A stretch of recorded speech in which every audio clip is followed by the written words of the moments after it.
नमो संत संतत परम शांत दीनम नमो बोधदाता सकल दुख कीशम नमो मोक्ष जीवन परत पदयतीशम।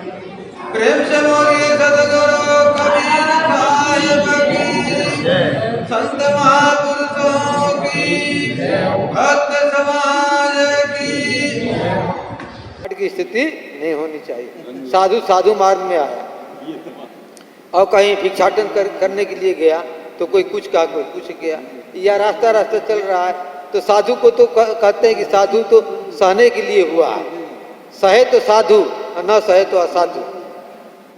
तो कोई कुछ कहा ठीक नहीं है, चलो घरे में ठीक है, पत्नी जूत लगावे तो भी ठीक है, 2 टाइम पर भोजन देवे तब भी ठीक है, पत्नी का लुगड़ा घंगड़ा धोना पड़े तभी कोई बात नहीं, और बाबा जी के पास तो जाएंगे तो लंगोटी धोनी पड़ेगी, रोटी बना के खिलाना पड़ेगा, ये कौन झंझट से है, और कहीं भिक्षाटन मांग करके लाना पड़ेगा, कौन सा है। तो ये डगमगाहट की स्थिति है। यह संसार सकल है मैला, तो कहने का मतलब सूरा बनो, वीर बनो और कूदो तो एक साथ जल करके मर हो जाओ। ये कफन है, ये जो हम लोगों को पहनाया जाता है ना, गुरु जब उपदेश देता है उस समय लंगोटी देता है, मन मरता नहीं है। तो ज्ञान कटारी खा करके भी मन नहीं मरा तो हम घसड़ाहा आदमी है। 100 जूता खाए तमाशा घुस के देखे, तो मर्जी आपकी, अपनी मर्जी नहीं है। आगे कहते हैं सूरा कहाँ मरण से डर पे, सती न संचय भाड़ो।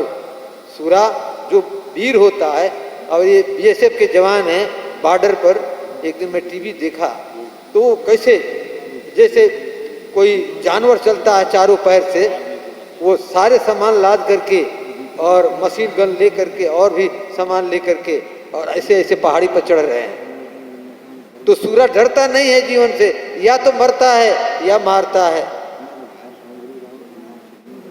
इसी प्रकार हम जिस मार्ग में लगते हैं, साधु मार्ग में लगे तो सूरा हो जावे। अपने मन को मार गगन चढ़ बैठे, मन को मार गगन चढ़ बैठे, मन को मार करके ऊंची स्थिति पर पहुंचे, जिसको हम कहते हैं स्वरूपी स्थिति। उनका राम अंदर का राम है, हृदय बसे ते राम न जाना, दिल में खोज दिल ही में खोजो ये करी मा रामा। उन्होंने अपने अंदर संकेत किया है कि बाहर राम नहीं है। मोको कहाँ ढूंढे बंदे, मैं तो तेरे पास में, ना तीरथ में ना मूरत में ना काशी कैलाश में, खोजी होए तुरंत मिल जावे पल भर की तलाश में। मोको कहाँ ढूंढे बंदे, मैं तो तेरे पास में। तो जगह जगह कबीर साहब ने जहाँ जहाँ राम शब्द लिया है तो आत्मा राम के लिए लिया है। तो यह संसार सकल है मैला, राम गए थे सूचा, कहत कबीर सुनो भाई साधु, गिरत पर चढ़े ऊंचा। गिरते पड़ते जैसे भी जदवा तदवा, ऊंचा ऊंची स्थिति में पहुंच जाओ। मन को मार गगन चढ़ बैठे, मन को मार करके स्वरूपी स्थिति रूपी राज्य में गगन पर चढ़ जाओ तो काम हो जाएगा। इसलिए मेरा निवेदन यह हुआ कि डगमगाहट की स्थिति छोड़ दे, लगे तो तहे दिल से लगे, श्रद्धा से लगे और अपना काम करने की आवश्यकता है। जो श्रद्धा से लगता है, किसी काम में लगता है, सफलता उसकी चरण चूमती है। मैं अपने वाणी को ज़्यादा विस्तृत न करते हुए यहीं पर विराम देता हूँ। बाहर में जो भी सज्जन बैठे हुए हैं शीघ्र सत्संग भवन में उपस्थित हो जाए, पूजा आरती होने वाली है। अगला जो मासिक सत्संग है वह 24 अप्रैल को पड़ेगा। सबको सूचित किया जा रहा है कि तहे दिल से आप उसमें भाग लेना, और भोजन और भजन दोनों काम होंगे। प्रेम से बोलिए सदगुरु कबीर साहिब की, संत महापुरुषों की, भक्त समाज की। एक मीणा आया, यही बता रहे थे, शायद यही बता रहे थे कि लड्डू तो बनना चाहिए, शादी में लड्डू बनना चाहिए, और उसके लड्डू खाए हैं और नहीं बनवाएंगे, भूरा भात खिलाएंगे तो कहीं खाने के लिए जाएंगे तो मुंह लटका कर खाना पड़ेगा, शर्मा कर खाना पड़ेगा।